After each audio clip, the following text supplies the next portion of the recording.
All right, stop, collaborate, and listen. Number 18 is about to glisten. Yeah, if you haven't figured it out yet, coming in at number 18, the Iceman Chuck Liddell.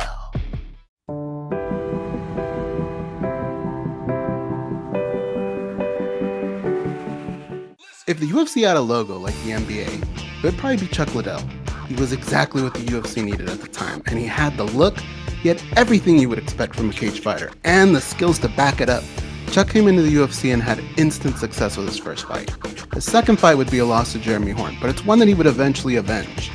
That loss lit a fire under the Iceman. He would go on to win his next 8 fights in the UFC.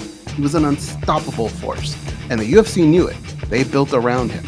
Dana White had so much confidence in Chuck Liddell that he was one of the few fighters who were allowed to represent the UFC in Pride Fighting Championships.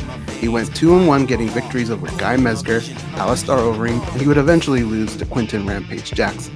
There was a time when the UFC and Pride had a big rivalry.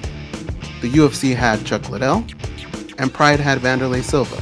For years we would debate who was actually king, and thanks to the acquisition of Pride by the UFC, we finally got to see it. The Iceman came home with a unanimous decision that night, ending all speculation. Liddell was responsible for not just bringing new eyes to the sport, but keeping them there. His run in the UFC was epic, and he was one of the first stars to transcend into the mainstream media. TMZ, TV shows, movies, you name it, the Iceman did it. He not only put the UFC on the map, he made the light heavyweight division pop. In the 80s, boxing had the 4 kings: Roberto Duran, Thomas Hearns, Marvin Hagler, and Sugar Ray Leonard. In the UFC, Chuck Liddell helped pioneer a similar era.